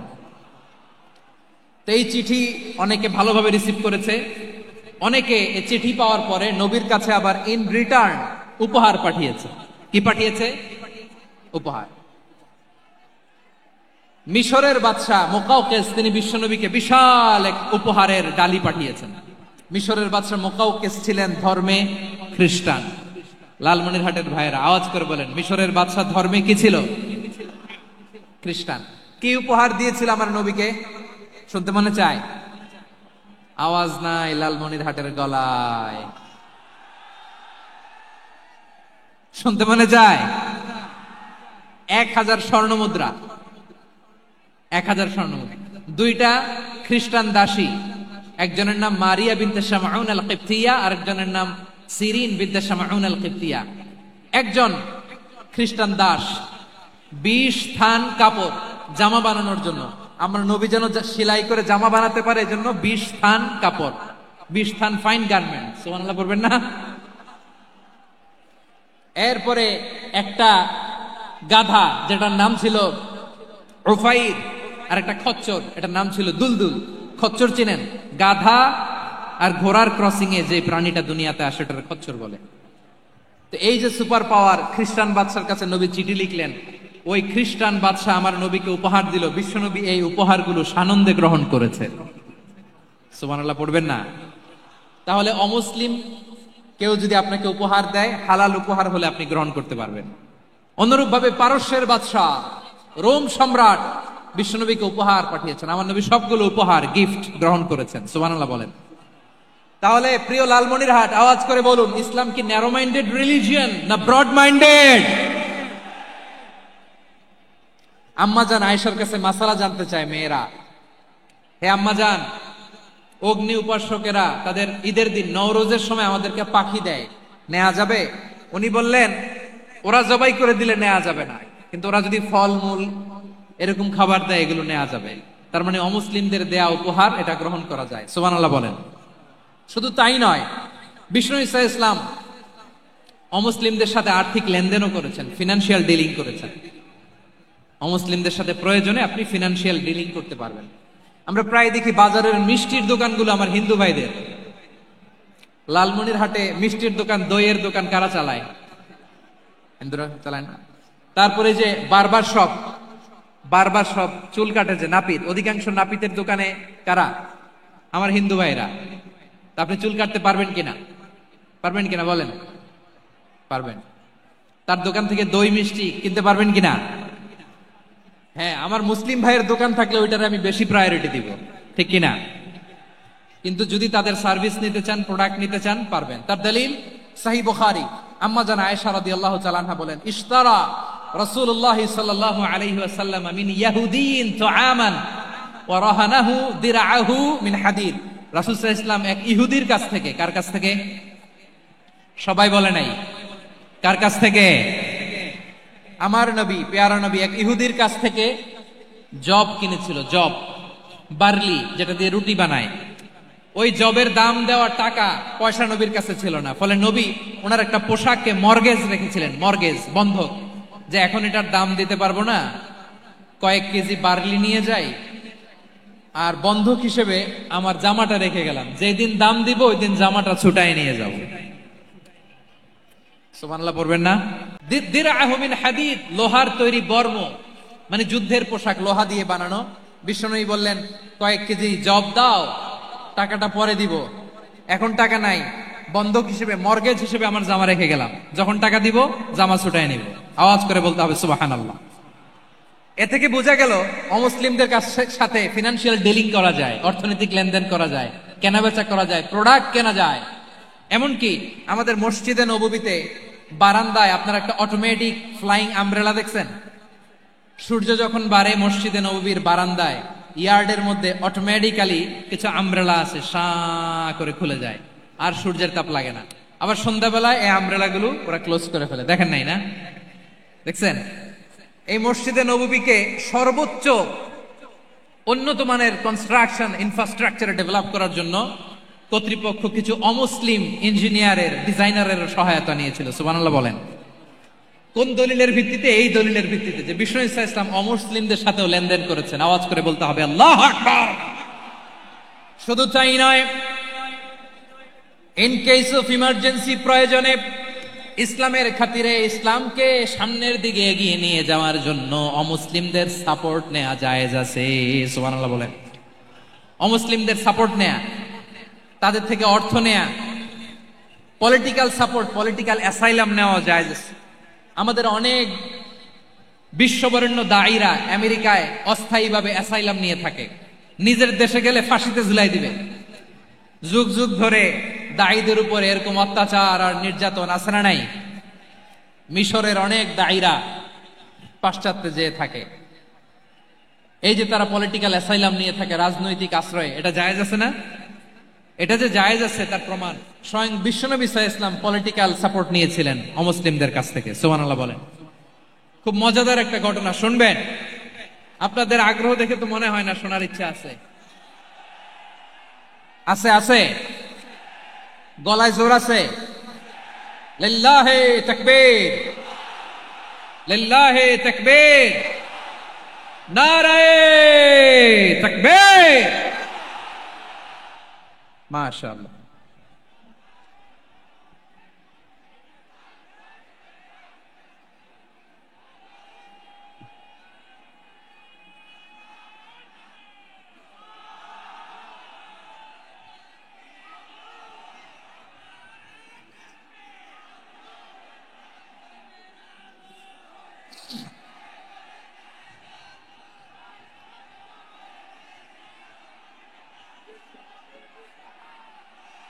মাশাআল্লাহ মাশাআল্লাহ। থামুন থামুন আমার ভাইরা, বিশ্বনবীর বয়স তখন প্রায় 51 বছর। কত বছর? বিশ্বনবীর সবচেয়ে কাছের মানুষ খাদিজা রাদিয়াল্লাহু তাআলা আনহা ইন্তেকাল করেছেন। বিশ্বনবী বড্ড কষ্ট পেলেন, হৃদয়টা ভেঙে খান খান। যিনি ঘরের ভেতরে বিশ্বনবীকে সান্ত্বনা দিতেন, ভালোবাসা দিতেন, বাইরে গেলে কুরাইশরা বকাঝকা করে, অত্যাচার করে, কিন্তু আম্মাজান খাদিজা রাদিয়াল্লাহু তাআলা আনহা ঘরটারে এমন শান্তির নীড় বানায় রেখেছেন, এই ঘরের ভিতরে ঢুকলে বিশ্বনবীর কলিজাটা ঠান্ডা হয়ে যেত। এজন্য রব্বুল আলামিন বলেন, খাদিজা, ও আমার বান্দি খাদিজা, জান্নাতে এমন স্পেশাল একটা ঘর আমি তোমার জন্য রেডি করে রেখেছি। ওই ঘরের মধ্যে কোনো আওয়াজ নাই, ওই ঘরের মধ্যে কোনো নয়েজ নাই, ওই ঘরে কোনো বিশৃঙ্খলা নাই। কারণ মক্কার জমিনে আমার নবী কুরাইশদের বিশৃঙ্খলা, নয়েজ আর ঝামেলাগুলোকে উপেক্ষা করে যখন তোমার ঘরের ভিতরে ঢুকতো, ঘরটারে তুমি শান্তির নীড়, ঠান্ডা, নীরব, নিস্তব্ধ, নিঝুম আর শান্তির নীড় বানিয়ে রেখেছো। এজন্য জান্নাতে স্পেশাল একটা শান্তির নীড় আমি তোমারে উপহার দেব। ওই প্রিয়তমা স্ত্রী খাদিজা ইন্তেকাল করলেন, বিশ্বনবীর হৃদয় ভেঙে খান খান। আবার ওনার চাচা আবু তালেব ইন্তেকাল করলেন, যিনি পলিটিক্যাল শেল্টার দিতেন নবীকে। কে দিতেন? আবু তালেবের ভয়ে, বিশ্বনবীর এই চাচার ভয়ে কোন মুশরিক নবীর গায়ে হাত দেওয়ার সাহস পায় নাই। এখন স্ত্রীও নাই, চাচাও নাই, নবীকে আশ্রয় দেওয়ার কেউ নাই, নবীর চারদিকে অন্ধকার। নবী এখন কই যাবেন? আমার পেয়ারা নবী নতুন স্টেশন খুঁজতেছেন, নতুন দাওয়াতি প্ল্যাটফর্ম খুঁজতেছেন। তিনি যায়েদ বিন হারেসা রাদিয়াল্লাহু তাআলা আনহুকে নিয়ে মক্কার পাশের একটা নেইবরিং সিটি তায়েফে চলে গেলেন। কোথায় চলে গেলেন? লালমনিরহাটের ভাইয়ের আওয়াজ করে বলেন, কোথায় গেলেন? তায়েফে চলে গেলেন দিনের দাওয়াত দেওয়ার জন্য। কি দেওয়ার জন্য? নাকি জমি কিনতে গেছিলেন? জমি কিনতে, দুনিয়ার যশ খ্যাতির জন্য, নিজের কোনো লাভের জন্য? তায়েফবাসীদেরকে জাহান্নামের আগুন থেকে বাঁচানোর জন্য। আওয়াজ করে বলতে হবে, ঠিক কিনা? বিশ্বনবী বিশাল মরুপথ, পাহাড়ি পথ পাড়ি দিয়ে তায়েফের মরুজমিনে গেলেন কোরআনের দাওয়াত নিয়ে, ইমানের দাওয়াত নিয়ে।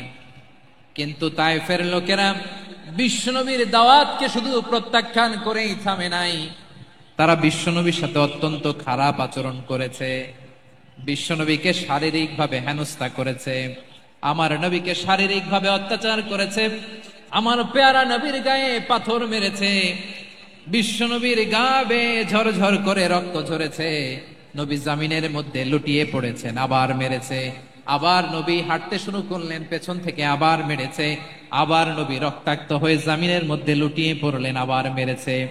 বিশ্বনবীর মতো এত সুশ্রী মানব, বিশ্বনবীর মতো এত শুভ্র মানব, বিশ্বনবীর মতো এমন চমৎকার দেহাবয়ব দিয়ে রব্বুল আলামিন কাউকে বানান নাই। এরকম চমৎকার মানুষটাকে তারা তায়েফের ওই জমিনে রক্তাক্ত করেছে। বিশ্বনবী দুনিয়ার কোনো স্বার্থের জন্য সেখানে যান নাই, নিজের কোনো লাভের জন্য, প্রাপ্তির জন্য যান নাই, তায়েফবাসীদের জাহান্নামের আগুন থেকে বাঁচাতে গিয়েছেন। ঠিক কিনা বলেন? খেয়ে না খেয়ে দিন প্রচারের কাজে নিজেকে দিয়েছ বিলিয়ে, তায়েফের কাফিরেরা চিনল না সে আলো, দুষ্ট ছেলেদের পিছু দিল লেলিয়ে, পাথরের আঘাতে ক্ষত বিক্ষত হয়ে সারা শরীর থেকে রক্ত ঝরে। হে রাসূল তোমাকে ভুলি আমি কেমন করে, হে রাসূল তোমাকে ভুলি আমি কেমন করে। পারেন না আপনারা? ধরুন আমার সাথে, হাজার ব্যথা বেদনার পরে ফিরে আসনি তুমি আপন ঘরে, দিনের আলো তুমি ছড়িয়ে দিতে চলে গেলে মদিনায় মক্কা ছেড়ে। হে রাসূল তোমাকে ভুলি আমি কেমন করে, হে রাসূল তোমাকে ভুলি আমি কেমন করে। ঠিক কিনা বলেন? প্রিয় ভাইরা, তায়েফের ছেলেরা নবীকে রক্তাক্ত করলো। আমার নবী কই যাবে? কই যাবে? মক্কায় জায়গা নাই, তায়েফে জায়গা নাই। তায়েফ থেকে ভারাক্রান্ত মন নিয়ে আমার নবী মক্কায় ফিরে আসলেন। বিশ্ব নবী মক্কায় ঢুকতে পারেন না। মক্কার মরুভূমির দিকে তাকিয়ে, উপত্যকার দিকে তাকিয়ে বিশ্বনবী ধা ধা করে কাঁদেন, ঝরঝর করে। নবীর চেহারা মোবারক থেকে চোখের পানিগুলো বেয়ে বেয়ে পড়ে। আমার জন্মস্থান, আমার শৈশব, কৈশোর, যৌবন কেটেছে এই মক্কায়। আমার এলাকায় আমি ঢুকতে পারি না। বিশ্বনবী মক্কার অনতি দূরে দাঁড়িয়ে জায়েদকে পাঠালেন, জায়েদ যাও দেখো কেউ আমাকে সাপোর্ট করার মতো আছে কিনা, যাও অমুকের কাছে যাও।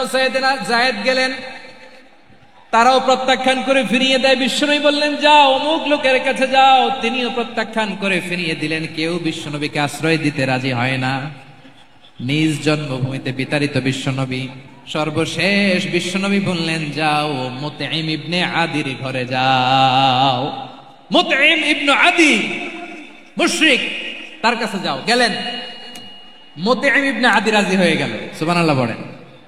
দেখেন, অনেক বিপদের সময়ও আমি নিজে সাক্ষী, সামাজিক ভাবে, রাজনৈতিক ভাবে কত ঝঞ্ঝা, কত ষড়যন্ত্র, কত কনস্পাইরেসি পাড়ি দিয়ে আমাদেরকে সামনে এগিয়ে যেতে হয়। এই শত্রুদের ভেতরেও একজনকে দাঁড় করিয়ে দেয় যে আল্লাহর কোরআনের জন্য রেডি হয়ে যায়। পড়েন সুবহানাল্লাহ। মুতঈম ইবনে আদি, আল্লাহ তার মনকে নরম করে দিলেন। মুতঈম বলে, মুহাম্মদ আমি তোমাকে আশ্রয় দিব। তার দুই ছেলেকে পাঠালেন, যাও খোলা তলোয়ার নিয়ে, স্কট দিয়ে, গার্ড অফ অনার দিয়ে মোহাম্মদকে মক্কায় ঢুকাও, আর বলো আমি আমান দেব। আমান কি দিব? আমান মানে সিকিউরিটি, নিরাপত্তা।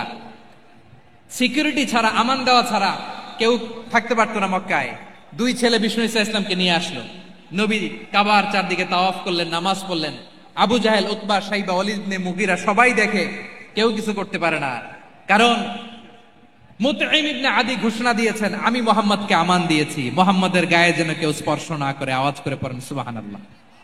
নবীর এই বিপদ কালে মুহূর্তে মুতঈমের হৃদয়টারে নরম করে দিল কে? আচ্ছা, লালমনিরহাটের ভাইয়েরা বলেন, এই মুতঈম কি মুসলিম ছিল না মুশরিক? সবাই বলতে হবে মুসলিম না মুশরিক। তাহলে মুশরিকের কাছ থেকে নবী পলিটিক্যাল অ্যাসাইলাম, আধুনিক রাষ্ট্রবিজ্ঞানের ভাষায় পলিটিক্যাল অ্যাসাইলাম, যেটাকে বলে রাজনৈতিক আশ্রয়, উনার আমান বা নিরাপত্তার এই ঘোষণায় তিনি মক্কায় ঢুকলেন। যতদিন নিরাপত্তা ছিল ছিলেন। মুতঈম যখন মারা গেল, বিষ্ণু ইসলাম হিজরত করে মদিনায় চলে গেলেন। সুবহানাল্লাহ।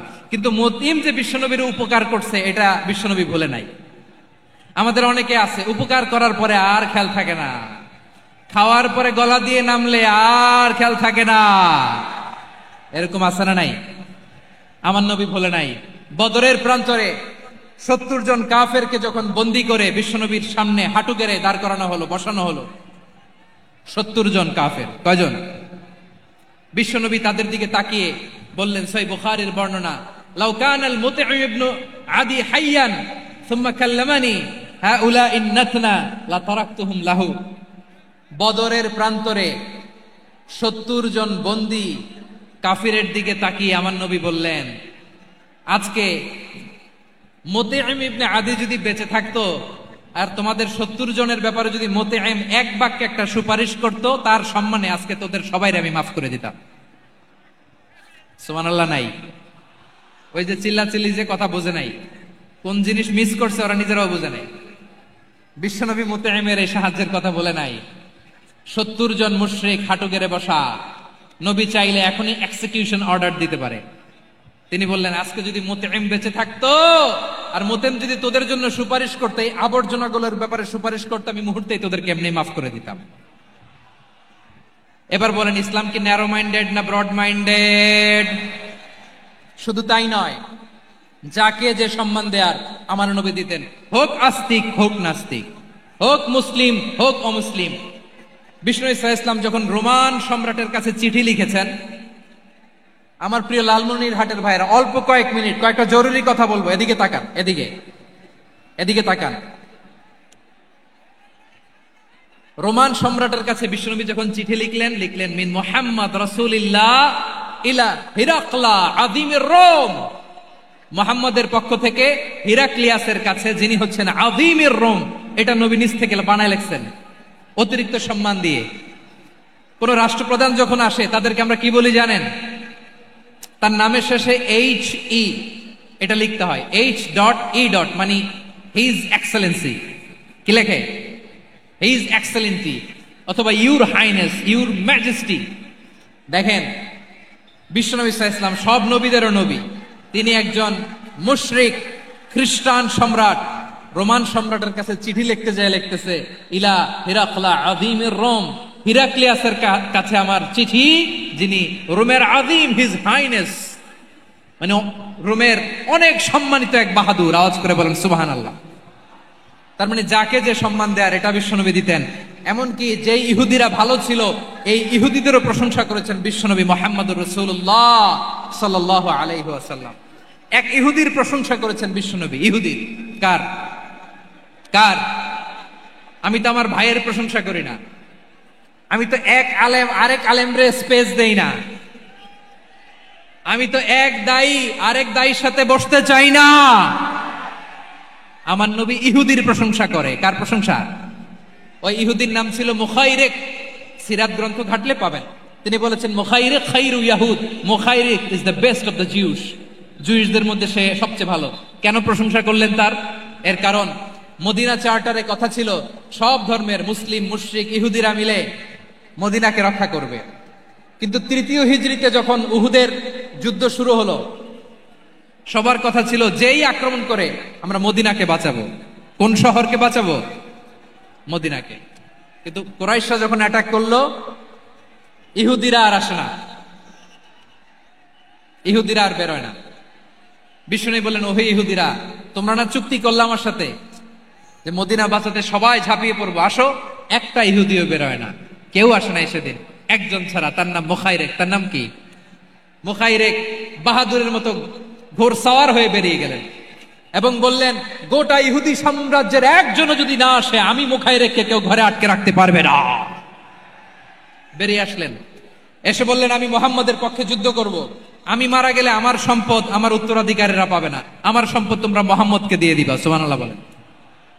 উহুদের ময়দানে 70 জন মুসলমান শহীদ হলো। এই ইহুদি সেও মুসলমানের পক্ষে যুদ্ধ করে নিহত হলো। সুবহানাল্লাহ বলেন। মুসলিমদের লাশ যখন নিয়ে আসা হলো, এই মুখাইরিকের লাশও নিয়ে আসা হলো। মুসলিমদের লাশের পাশে মুখাইরিকের লাশ দেখে বিশ্বনবী মুখাইরিকের প্রতি অনেক খুশি হলেন। আর বিশ্বনবী খুশি হয়ে বললেন, মুখাইরিক খায়রু ইয়াহুদ, মুখাইরিক যদিও তুমি ইহুদি, তারপরে তুমি সব ইহুদিদের মধ্যে সেরা ইহুদি। পড়েন সুবহানাল্লাহ। আমার নবী ইহুদিকেও সম্মান দিতে কার্পণ্য করে নাই। আওয়াজ করে বলেন আল্লাহু আকবার। প্রিয় ভাইরা, এবার সর্বশেষ আওয়াজ করে বলেন, ইসলাম কি ন্যারো মাইন্ডেড নাকি ব্রড মাইন্ডেড? সবাই বলেন, ন্যারো মাইন্ডেড না ব্রড মাইন্ডেড? এজন্য অমুসলিম হইলেই তারা আমাদের শত্রু নয়। শত্রু কারা? এই লালমনিরহাটের ভাইয়েরা শোনেন, শত্রু কারা? যে সমস্ত অমুসলিম আমাদেরকে নিশ্চিহ্ন করে দিতে চায়, যে সমস্ত অমুসলিম আমাদের ভূখণ্ড থেকে আমাদেরকে তাড়িয়ে দিতে চায়, যে সমস্ত অমুসলিম আমার ধর্ম নিয়ে তুচ্ছতাচ্ছিল্য করে চিল্লায় বলেন ঠিক কিনা, তারা আমাদের শত্রু। সাধারণ অমুসলিমরা আমার শত্রু নয়। এই যে হিন্দুরা থাকে, এরা আমার ভাই, বৌদ্ধরা আমার ভাই, খ্রিস্টানরা আমার ভাই, ইহুদিরা আমার ভাই। তারা দিনই ভাই নয়, তারা মায়ের পেটের ভাই নয়, তারা মানবিক দিক থেকে ভাই। ও মানুষ, আমিও মানুষ। ইসলাম মানুষকে সম্মান করে, চিল্লায় বলো ঠিক কিনা। যারা আমাদের অস্তিত্বকে নিশ্চিহ্ন করতে চায়, যারা আমাদের ভূখণ্ডকে দখল করতে চায়, যারা আমাদেরকে নিয়ে মকারি করে, ফান করে, টিটকারি করে, আমার ধর্ম নিয়ে খেলা করে, তাচ্ছিল্য করে, ওদের বিরুদ্ধে আমাদের জিহাদ। সাধারণ মুসলিম আমাদের শত্রু নয়। আপনি জানেন নিউ ইয়র্কে, আমি তো নিউ ইয়র্কে ছিলাম অনেকদিন, ওখানে ফিলিস্তিনিদের পক্ষে যখন আমরা মিছিল করেছি, অনেক ইহুদি আমাদের সাথে মিছিলে দাঁড়িয়েছে। কারণ ওরাও জানে এই ভূখণ্ড ফিলিস্তিনিদের ভূখণ্ড। আওয়াজ করে বলো লালমনিরহাট ঠিক কিনা।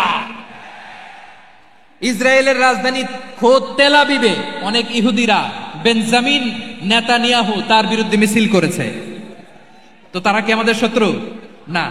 অনেক খ্রিস্টান আমাদের পাশে দাঁড়িয়েছে। খেয়াল রাখবেন, হিন্দু আর হিন্দুত্ববাদ এক নয়, ইহুদি ধর্ম আর জায়নিজম এক নয়। জায়নিজমের বিরুদ্ধে আমাদের সংগ্রাম, আমাদের জেহাদ, চিল্লায় বলেন ঠিক কিনা? এই যে ফিলিস্তিনের ভাইয়েরা, তারা তাদের স্বাধীনতা সংগ্রামের জন্য লড়াই করছে, করে যাচ্ছে, আমরা এটাকে সমর্থন জানাই, চিল্লায় বলো ঠিক কিনা? কাশ্মীরের ভাইয়েরা স্বাধীনতার জন্য সংগ্রাম করছে, আমরা সেই সংগ্রামকে সমর্থন জানাই, আওয়াজ করে বলো ঠিক কিনা? যারাই আমাদের ইসলামকে নিশ্চিহ্ন করতে চায় তাদের বিরুদ্ধে আমাদের সংগ্রাম, আওয়াজ করে বলতে হবে ঠিক কিনা? ওই সমস্ত দুর্বৃত্তদের সাথে আমাদের কোনো সম্পর্ক নাই। আমরা যদি ঐক্যবদ্ধ থাকতে পারি, ওই দুর্বৃত্তরা চান্স পাবে না। আমরা ঐক্যবদ্ধ থাকতে রাজি আছি। লালমনিরহাটের ভাইয়েরা, আমরা ঐক্যবদ্ধ থাকলে ওই দুর্বৃত্তদের কালো হাত ভেঙে দিতে আমাদের সময় লাগবে না। তাদের কালো হাত ভেঙে দিতে রাজি আছে মুসলমান? কারা কারা রাজি? দু হাত তুলে দেখাও।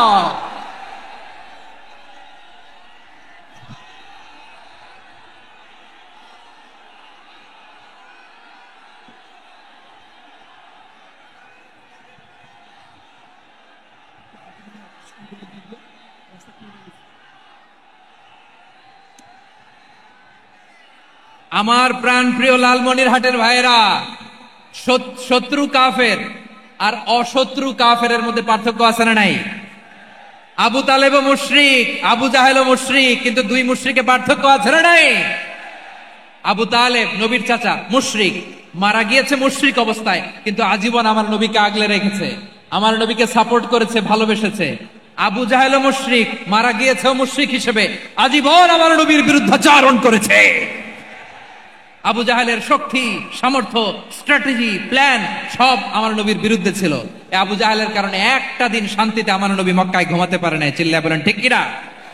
এজন্য রব্বুল আলামিন বলেন, লা ইয়ানহাকুমুল্লাহু আনিল্লাযীনা লাম ইউকাতিলুকুম ফিদ-দীনি ওয়া লাম ইখরিজুকুম মিন দিয়ারিকুম আন তাবাররুহুম ওয়া তুকসিতু ইলাইহিম ইন্নাল্লাহা ইউহিব্বুল মুকসিতিন।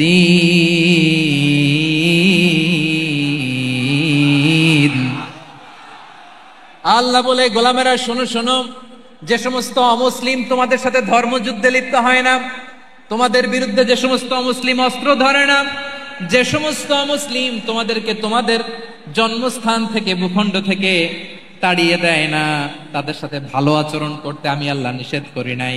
তাদের সাথে সদাচরণে কোনো নিষেধাজ্ঞা নাই, বরং তাদের সাথে সদাচরণ করো, এটাই আমি আল্লাহ চাই। তাহলে আমার যে অমুসলিমরা আমাদের সাথে শত্রুতা করে না, তুচ্ছতাচ্ছিল্য করে না, আমাদের ভূমি থেকে আমাদেরকে উচ্ছেদ করতে চায় না, আমাদের বিরুদ্ধে অস্ত্র ধরে না, ওই অমুসলিম ভাইদের সাথে আমাদের কোনো দ্বন্দ্ব আছে? কোনো বিরোধ আছে? বরং আছে ভালোবাসা। বরং আছে কি? এই ভালোবাসা দিয়ে আমরা বিশ্ব জয় করব। রাজি আছে মুসলমান? আমাদের পুঁজি ভালোবাসা। আমাদের পুঁজি কি?